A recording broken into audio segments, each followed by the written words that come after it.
अभी तक मैं बात कर चुका हूँ कि फाइनेंशियल प्लानिंग क्यों करना चाहिए, क्या क्यों नीड होती है फाइनेंशियल प्लानिंग की, क्यों ज़रूरी है फाइनेंशियल प्लानिंग आपकी लाइफ में। फिर मैंने बात किया था कि डिफरेंट इन्वेस्टमेंट ऑप्शंस क्या-क्या हैं अगर आप फाइनेंशियल प्लानिंग करते हैं और अपना फाइनेंशियल फ्यूचर सिक्योर करने के लिए आपको सेविंग्स करते हैं, उसको इन्वेस्टमेंट करना चाहते हैं, तो क्या-क्या इन्वेस्टमेंट ऑप्शंस हैं, इस पे मैंने बात किया था। फिर इन्वेस्टमेंट जल्दी क्यों शुरू करना चाहिए? पावर ऑफ कंपाउंडिंग क्या है और मैजिक क्या है पावर ऑफ कंपाउंडिंग में? उसकी मैंने बात किया था, आपको बताया था कि किस तरह से अगर आप अर्ली शुरू करते हैं इन्वेस्टमेंट और इन्वेस्टमेंट को टाइम देते हैं, तो ये बहुत बड़ी वेल्थ क्रिएट कर सकता है। तो पावर ऑफ कंपाउंडिंग के बारे में बात किया है मैंने। फिर म्यूचुअल फंड्स में म्यूचुअल फंड और इक्विटी एक बहुत ही बेहतर माध्यम है इन्वेस्टमेंट के और अपने वेल्थ को ग्रो करने के। तो उसमें से म्यूचुअल फंड ज़्यादा ईज़ी है इन्वेस्ट करना इसमें और बहुत कम नॉलेज के साथ में बहुत कम टाइम आप लगा करके भी आप म्यूचुअल फंड में नॉलेज ले करके और इन्वेस्टमेंट शुरू कर सकते हैं। तो म्यूचुअल फंड क्या है इसके बारे में मैंने बात किया है पिछले वीडियोज़ में। और फिर उसके बाद डिफरेंट टाइप के म्यूचुअल फंड्स कौन-कौन से होते हैं और किस टाइप के म्यूचुअल फंड में आपको इन्वेस्टमेंट करना चाहिए, आपके फाइनेंशियल गोल के हिसाब से और आपका जो अभी स्टेटस है, आप जिस एज प्रोफाइल में हैं या जिस स्टेज में हैं आप लाइफ के, उसके हिसाब से आपको कहाँ किस तरह के म्यूचुअल फंड में इन्वेस्ट करना चाहिए, इस पे मैंने बात किया था। और फिर म्यूचुअल फंड में भी इन्वेस्ट करने का एसआईपी एक बहुत ही अच्छा माध्यम है, सिस्टमैटिक इन्वेस्टमेंट प्लान, जिसमें कि आपको एक सिस्टमैटिक तरीके से हर महीने एक निश्चित राशि आप फिक्स कर सकते हैं कि आपके अकाउंट से डेबिट हो जाएगा और इन्वेस्ट हो जाएगा वो एक सर्टेन डेट पे। तो एक डिसिप्लिन तरीके से आपका रेगुलर इन्वेस्टमेंट होता रहेगा। तो उसके लिए एसआईपी एक माध्यम है जिस पे मैं बात कर चुका हूँ।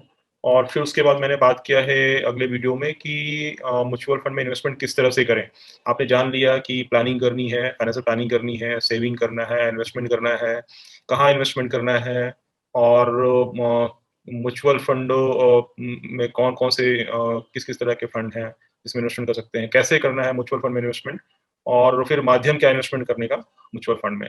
किस ऐप या वेबसाइट या माध्यम के ज़रिए आप इन्वेस्टमेंट कर सकते हैं। इतनी बातें मैं कर चुका हूँ। अब आगे मैं बात करूँगा कि आपने सारा ये डिसाइड कर लिया और उसके आगे अब वो आपको फंड सेलेक्ट करना है, किस म्यूचुअल फंड में आप इन्वेस्ट करिए।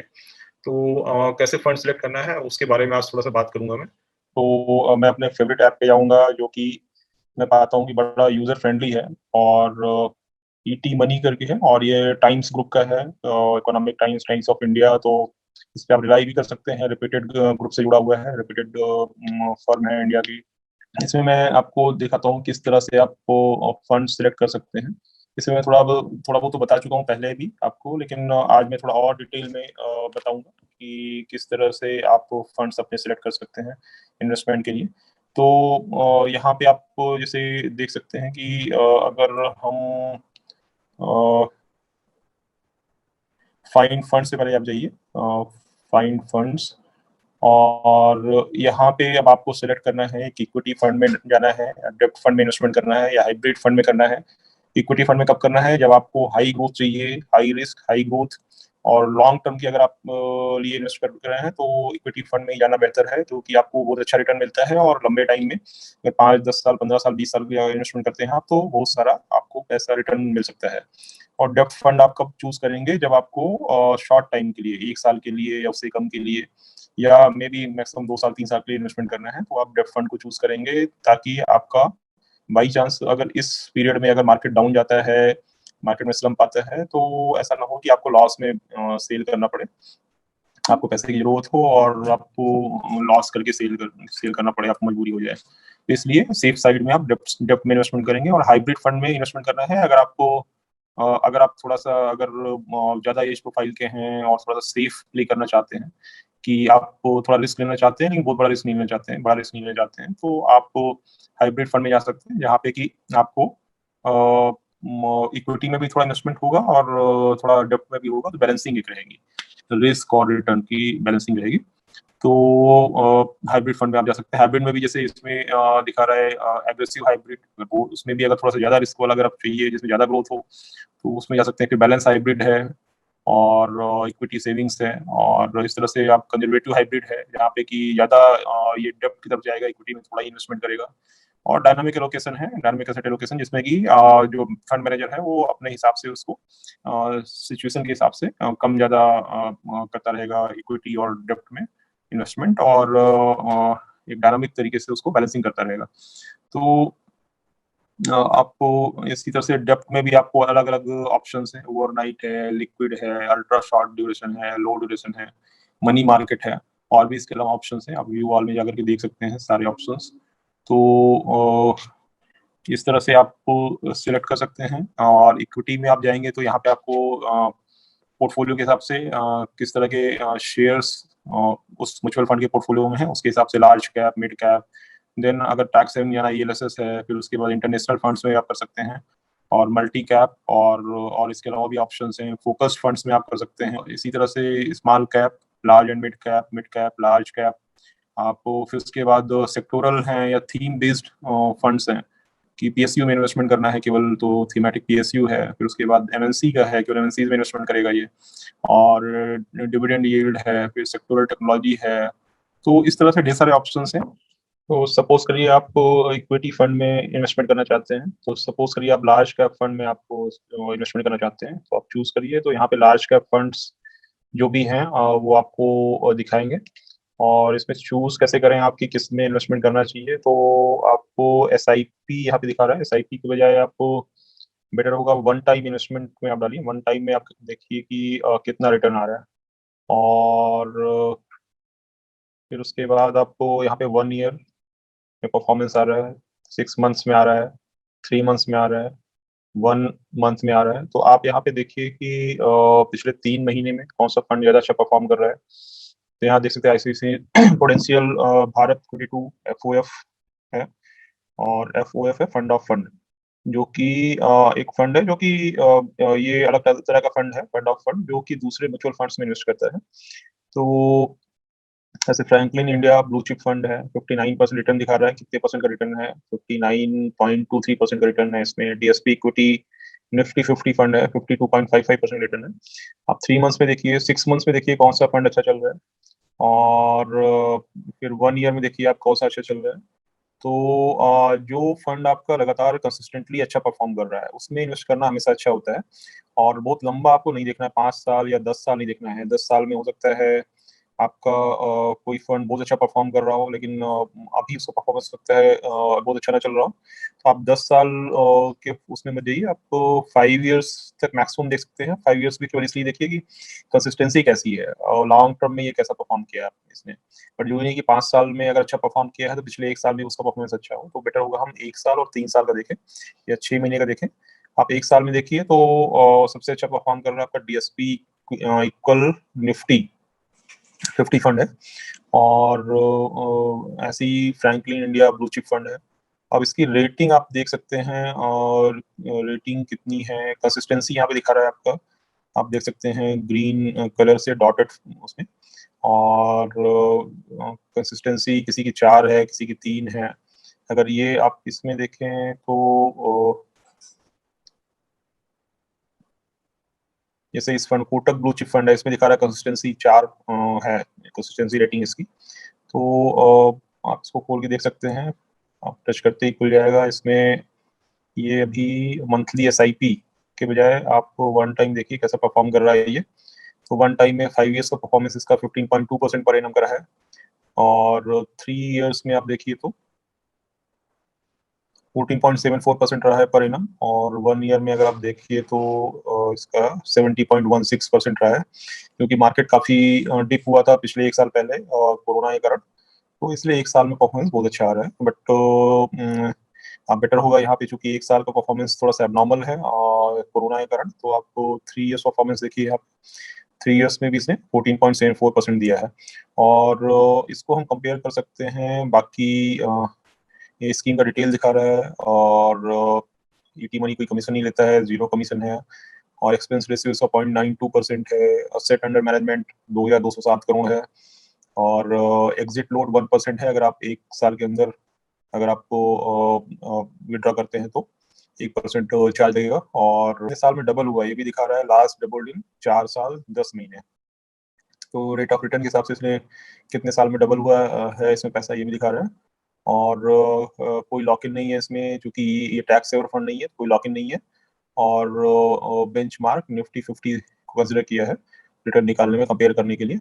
तो मिनिमम इन्वेस्टमेंट यहाँ पे 1,000 रुपए का है SIP, और 1,000 रुपए से कम आप नहीं कर सकते हैं। फंड एनालिसिस, फंड का परफॉर्मेंस, रिटर्न परफॉर्मेंस इसका 4 स्टार है, अबव एवरेज है, तो आप चूज कर सकते हैं इसको। देन डाउन साइड प्रोटेक्शन, ये इंडिकेट करता है कि कितना वोलेटाइल है, और अगर मार्केट गिरता है तो ऊपर नीचे होता है तो इसका रिटर्न जो है कितना फ्लक्चुएट कर सकता है, तो वो भी इसमें बेटर है, अबव एवरेज है, 4 स्टार रेटिंग है। और ये दिखा रहा है कि रिटर्न अगर SIP करते हैं 1,000 रुपए महीने, तो 5 साल तक करते हैं तो 60,000 रुपए इन्वेस्टमेंट हुआ, प्रॉफिट 30,000 रुपए आएगा, टोटल 90,000 रुपए आपकी वैल्यू हो जाएगी।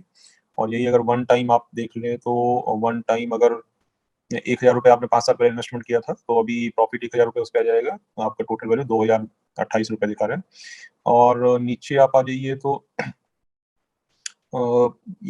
इस फंड को कंपेयर किया है इसने बैंक FD के साथ में, गोल्ड के साथ में, और इस कैटेगरी जो बाकी फंड है उसके साथ में कंपेयर किया है। तो आप देख सकते हैं, अगर गोल्ड में अगर इन्वेस्टमेंट करते हैं आप 5 साल पहले 1,000 रुपए, तो वो आज 1,488 रुपए होता है वो, और 8.28% का एनुअल रिटर्न आता। और बैंक FD में करते हैं आप तो 1,402 रुपए होता है, 7% का एनुअल रिटर्न। और इस कैटेगरी के दूसरे किसी फंड में किया होता आपने, तो ऑन द एवरेज 13.64% का रिटर्न आता, 1,895 रुपए होता है। और इस फंड में 15.2% का रिटर्न मिल रहा है, और 2,028 रुपए, 1,000 रुपए जो है वो 5 साल बढ़ के हो गया है। तो बाकी लार्ज कैप फंड के साथ में कंपेरिजन भी है, देखिए आप देख सकते हैं आप। और क्योंकि आपने लार्ज कैप को कैटेगरी हमें चूज किया है, यहाँ पे सारे लार्ज कैप फंड से कंपेयर कर रहा है ये। और ये DSP एक जो हम जिस फंड की हम बात कर रहे हैं अभी, कोटक ब्लू चिप फंड है ये। तो इसमें सबसे अच्छा परफॉर्मेंस जिसका है ये DSP इक्वल निफ्टी 50 फंड है। इसमें इससे बेटर परफॉर्मेंस है, 80.87% का है। Principal Nifty 100 equal weight fund है, इसमें 74% का रिटर्न है। और ये आपका दिखा रहा है 1 साल में। तो ये बाकी जो फंड्स हैं लार्ज कैप के, उनके कंपेरिजन में दिखा रहा है कि आपका इसका परफॉर्मेंस कैसा है। तो यहाँ से भी आप डिसीजन ले सकते हैं कि आपको किस में, इसी फंड में करना है, या इससे बेटर कोई परफॉर्म कर रहा है, उसकी रेटिंग वगैरह भी अच्छी है, तो उसको चूज कर सकते हैं यहाँ पे। सपोज करिए आपने सेलेक्ट किया था इस फंड को और कोटक ब्लू चिप को, और जब इसको कंपेयर किया इसी कैटेगरी के बाकी फंड्स के साथ में, तो आपको दिख रहा है कि इसमें रिटर्न आपको मिला है आपका 14.74% का रिटर्न है इस फंड में लास्ट 3 इयर्स में। और अगर हम बाकी फंड देखें 3 इयर्स में, तो 14 के बजाय यहाँ पे कैनरा रेबेको है, एक ब्लू चिप इक्विटी फंड, इसमें 18.59% का रिटर्न है, इसकी स्टार रेटिंग भी, कंसिस्टेंसी रेटिंग भी 5 है, तो आप बेटर है, आप इसको सिलेक्ट कर सकते हैं। और इसके अलावा भी इससे बेटर परफॉर्म करने वाले एक्सिस ब्लू चिप फंड है 18.16%, टाटा इंडेक्स सेंसेक्स फंड है 15.79%, निप्पन इंडिया है, सारे आप यहाँ पे देख सकते हैं। सारी फंड यहाँ पे आप देख सकते हैं। तो आप सारे फंड्स में इस कैटेगरी के किस तरह का रिटर्न आ रहा है वो आप यहाँ पे देख सकते हैं। तो यहाँ से आपको डिसीजन लेने में आसानी होगी कि किस फंड में आपको इन्वेस्टमेंट करना चाहिए। तो आप नंबर 1 पे Canara Robeco blue chip equity fund, यही सबसे अच्छा चल रहा है इस समय। नंबर 1 है, जो ET मनी की रेटिंग है उसमें नंबर 1 है टोटल 37 फंड्स में से। तो एक्सपेंस रेशियो भी इसका ठीक है, 0.58% है, और रिटर्न 24.15% है। एनुअल रिटर्न है ये पिछले 3 साल में, तो इस रेट से आपका 4 साल में पैसा डबल हो जाएगा। तो ये है, आप इसको सिलेक्ट कर सकते हैं और फिर इसमें इन्वेस्ट नाउ करके आप इन्वेस्टमेंट शुरू कर सकते हैं। तो इस तरह से आपको आपको इस तरह से आप चूज कर सकते हैं म्यूचुअल फंड को, कि किस फंड में आपको इन्वेस्टमेंट करना है। मान लीजिए मिड कैप में थोड़ा बेटर रिटर्न लेना चाहते हैं, और बेटर रिटर्न लेना चाहते हैं, तो आप मिड कैप में जाइए। और मिड कैप में आप देखिए तो 3 इयर्स में सबसे अच्छा परफॉर्मेंस दिखा रहा है यहाँ पे PGIM India mid cap opportunities fund है, 5 स्टार रेटिंग है, और इसका 37.39% रिटर्न है। आप इसको एनालाइज कर सकते हैं। और ये अगर हम SIP के बजाय हम वन टाइम से चेक करें इसको, तो 5 इयर्स में 18.86%, और 3 इयर्स में आपका है ये 19.66%। तो आपको इस फंड को चूज कर सकते हैं। और इसमें अगर हम कंपेयर करें बाकी इस कैटेगरी के फंड से, तो यहाँ पे आप देख सकते हैं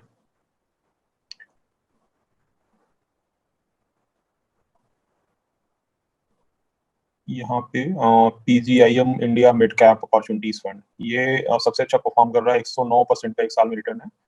और 3 इयर्स में अगर हम जाएं कंपेयर करें तो 3 इयर्स में एक्सिस मिड कैप फंड है, इसका कि 20% का एनुअल रिटर्न है। तो आपको ये अभी हमने खोला हुआ है इसको PGIM India mid cap fund को, बट इससे बेटर परफॉर्मेंस 3 साल का अगर हम देखें तो एक्सिस मिड कैप फंड का है। तो आप दोनों में से कोई भी चूज कर सकते हैं, माइनर डिफरेंस है, और दोनों ही ऑलमोस्ट बहुत अच्छा परफॉर्म कर रहे हैं। तो यहाँ से आप इन्वेस्ट नाउ करके आप कर सकते हैं। और यहाँ पे आपको इस फंड में डिटेल भी देख सकते हैं।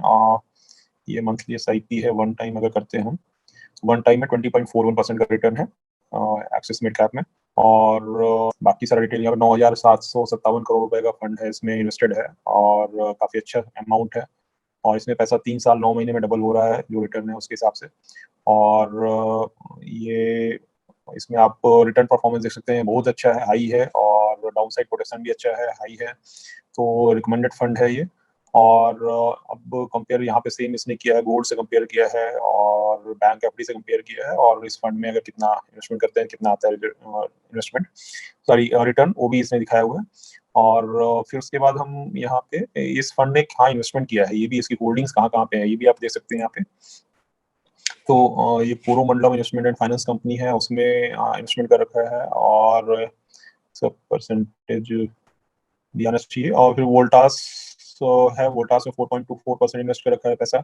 फिर एस्ट्रॉल पॉलीटेक्निक लिमिटेड है 3.62%, पाई इंडस्ट्रीज में है 3.47, देन एवेन्यू सुपरमार्ट्स में 3.27। इस तरह से किस किस कंपनी में इस फंड ने इन्वेस्टमेंट कर रखा है, ये पूरा यहाँ पे डिटेल आप देख सकते हैं। तो सारी ही बहुत अच्छी कंपनियां हैं, मैक्सिमम को के बारे में आइडिया है, और सारे ही बहुत अच्छी कंपनियों में ऑलमोस्ट इन्वेस्टमेंट कर रखा है इसने, और इसीलिए रिटर्न बहुत अच्छा आया है। तो ये आप देख सकते हैं किस किस कंपनी में इन्वेस्ट कर रखा है इस फंड ने। तो और फर्दर डिटेल आपको मिल जाती है ये। फिर ये रिस्कोमीटर भी इसमें दिया रहता है नॉर्मली, कि अगर मार्केट फ्लक्चुएट होता है तो हिसाब से कितना इसमें रिस्क है पैसा ऊपर नीचे होने का। चूंकि पूरी तरह इक्विटी फंड है, 100% इक्विटी में इन्वेस्ट करता है, इसलिए रिस्क भी इसमें हाई है, बट गेन भी आपको हाई मिलेगा। तो अगर लॉन्ग टर्म आप इन्वेस्टर हैं तब तो बहुत ही अच्छा है। अगर आपका इन्वेस्टमेंट गोल शॉर्ट टर्म का है, 1 साल से कम या 1 साल 2 साल, तो आपके लिए सेफ नहीं है। तो ये हो गया। और एक्सिस म्यूचुअल फंड के बारे में भी यहाँ डिटेल दिया हुआ है। टोटल 35 स्कीम्स चल रही हैं, 35 म्यूचुअल फंड चल रहे हैं एक्सिस म्यूचुअल फंड के अपने। और टोटल सारे फंड से मिला करके 1.78 लाख करोड़, 1.78 लाख करोड़ का इन्वेस्टमेंट इनके पास में है, सारे फंड्स मिला करके 35 फंड में। तो ये सारी डिटेल आप देख सकते हैं। फिर आपको आपको और भी फिर आप एक्सप्लोर कर सकते हैं इस तरह से। और डेप्थ फंड में अगर आप जाते हैं तो डेप्थ फंड में आपको, सपोज करिए मनी मार्केट फंड में जाते हैं, तो मनी मार्केट में आपका बेस्ट परफॉर्म करने वाला फंड ये है। ये अगर हम 1 ईयर में जाएं तो आदित्य बिरला सन लाइफ मनी मैनेजर फंड 4.93% का रिटर्न है। अभी डेप्थ फंड में मनी मार्केट फंड्स में अभी इसमें रिटर्न काफी कम चल रहा है, बट यहाँ पे पैसा आपका डूबेगा नहीं, आपका निगेटिव में नहीं जाएगा बहुत ज्यादा कि आपका आधा हो गया पैसा या 2/3 हो गया। यहाँ पे थोड़ा सा रिटर्न काफी कम मिलता है, 4%, 5%, 6% में भी 8%। बट आपका डाउन साइड भी बहुत ज्यादा नहीं जाएगा, एक रेंज में ही रहेगा। अगर 3 साल रिटर्न देखें तो आदित्य बिरला सन लाइफ मनी मैनेजर फंड है। 5 इयर्स में अगर देखें तो ये भी आदित्य बिरला सन लाइफ मनी मैनेजर फंड है, 7.11% का रिटर्न दिया है इसने। 3 साल में 6.76%, एक साल में इधर थोड़ा डाउन है, 4.93% का रिटर्न है। तो 6 मंथ्स में 3.88% का रिटर्न है। इस तरह से आपको यहाँ भी चूज कर सकते हैं। इसमें आपको टाटा मनी मार्केट आदित्य बिरला सन लाइफ फंड है, इसका डिटेल भी आप देख सकते हैं यहाँ पे। और 7.11% का रिटर्न दिखा रहा है ये। आई थिंक SIP में होगा, ये SIP में है। इसका एब्सोल्यूट रिटर्न भी आप देख सकते हैं यहाँ से। और ये है एब्सोल्यूट रिटर्न 7.33% का है, एनुअल रिटर्न 5 साल में। तो ये है, ये भी फंड 8 साल पुराना है, और इसमें 11,983 करोड़ रुपए इन्वेस्टेड है, और लोगों का, पब्लिक का। और फिर आपका इसमें रिटर्न किस तरह से आया है, गोल्ड से कंपेयर करें 77,000 रिटर्न आएगा गोल्ड में अगर आपको 1,000 रुपए की SIP करेंगे 5 साल तक। तो बैंक एफडी में 71,000 होगा। इस कैटेगरी के सारे फंड्स का एवरेज ले लें 71,000 का होगा, और इस फंड में भी 71,000, ऑलमोस्ट बैंक एफडी के बराबर ही रिटर्न आया है इसमें। और इस कैटेगरी के बाकी फंड्स कैसा परफॉर्म कर रहे हैं यहाँ पे आप देख सकते हैं। एचडीएफसी मनी मार्केट फंड है, इसका इससे बेटर रिटर्न है, 7.23% है, और तो आप उसको चूज कर सकते हैं, आपके लिए ओपन है ये। आप एचडीएफसी मनी मार्केट फंड को चूज कर सकते हैं। और फिर अब इसको हम देखते हैं तो इसका भी सारा डिटेल यहाँ पे आपको दिख जाएगा। इसमें 10,904 करोड़ रुपए इन्वेस्टेड है, और 500 रुपए का मिनिमम इन्वेस्टमेंट कर सकते हैं इसमें। और आपको असेट एलोकेशन यहाँ पे दिखाया हुआ है, कहाँ कहाँ इसने पैसा आपने लगा रखा है। तो रिजर्व बैंक ऑफ इंडिया में 12.63% दे रखा है, लगा रखा है। फिर उसके बाद रिलायंस इंडस्ट्रीज में है 8.84%, national bank for agriculture and rural development इसमें 8% करीब है। फिर गवर्नमेंट ऑफ इंडिया के बॉन्ड्स हैं 6.37% है। हिंदुस्तान जिंक लिमिटेड है, और इसमें 4.96% है। रिस्कोमीटर आपके इसका मॉडरेट रिस्क है, बहुत ज़्यादा ऊपर नीचे नहीं होगा ये इसमें पैसा आपका। और एचडीएफसी म्यूचुअल फंड के बारे में दिया है, टोटल 37 स्कीम्स हैं एचडीएफसी म्यूचुअल फंड की, और इस कंपनी की एचडीएफसी म्यूचुअल फंड कंपनी। और इसका टोटल असेट जो मैनेज कर रहा है अभी आज की डेट में HDFC mutual fund 3.9 lakh crore, 3.9 lakh crore के 4 लाख करोड़ का इन्वेस्टमेंट मैनेज कर रहा है ये। तो ये बड़े बड़े फंड्स हैं, बहुत सारा पैसा इनके पास इन्वेस्टेड है, और उसको ये मनी मार्केट में या इक्विटी मार्केट में इन्वेस्ट करते हैं on behalf of common public. तो ये हो गया। इस तरह से आपको चूज कर सकते हैं फंड को। तो जैसे ही आप किसी भी कैटेगरी में जाएंगे, नीचे सारे ही फंड का डिटेल दिखाएगा, कौन कौन से फंड है, किसका कितना रिटर्न है, नंबर 1 पे कौन चल रहा है, और उसमें से आप नंबर 1, नंबर 2, नंबर 3 टॉप के 3 फंड्स चूज करके उनकी कंसिस्टेंसी देख करके और आपको इन्वेस्टमेंट डिसीजन ले सकते हैं। हाइब्रिड फंड में भी एक बार देख लेते हैं, एग्रेसिव हाइब्रिड फंड। इसमें आपका नंबर 1 पे दिखा रहा है, अगर 3 ईयर परफॉर्मेंस पे देखें तो क्वांट एब्सोल्यूट फंड है, 29.3% का रिटर्न है। Then Kotak equity hybrid fund है, 22.05% का रिटर्न है। और 1 ईयर की परफॉर्मेंस पे जाएं तो क्वांट एब्सोल्यूट फंड, ये 1 ईयर पे भी इसने सबसे अच्छा परफॉर्मेंस दिया है, 81% का है। 3 ईयर्स में भी इसका सबसे अच्छा है, और 5 ईयर्स में भी इसका सबसे अच्छा है। तो यहाँ तो कोई डाउट है ही नहीं, और 5 स्टार रेटिंग है, कंसिस्टेंसी 5 स्टार है। तो आप बिल्कुल आंख बंद करके इसमें इन्वेस्टमेंट कर सकते हैं। 20% का रिटर्न पर एनम आ रहा है 5 सालों में। तो आप बड़े आराम से इसमें इन्वेस्टमेंट कर सकते हैं। और इसमें इसका डिटेल आप देख सकते हैं यहाँ पे। इसका असेट अंडर मैनेजमेंट बहुत कम, अभी 16 करोड़ रुपए केवल है। तो अभी ये 8 साल पुराना फंड है, और एग्जिट लोड इसमें नहीं है, 0% है। कोई भी पैसा इसमें निकाल सकते हैं अपना, कोई लॉक इन नहीं है, और रिटर्न परफॉर्मेंस हाई है, और डाउन साइड प्रोडक्शन एवरेज है। इसमें बस एक नेगेटिव पॉइंट दिख रहा है कि असेट अंडर मैनेजमेंट बहुत कम है, केवल 16 करोड़ रुपए का है। तो इतने कम फंड में थोड़ा सा मैनेज करना मुश्किल होता है फंड मैनेजर्स के लिए, और प्लस लोड भी ज़्यादा होता है आपका।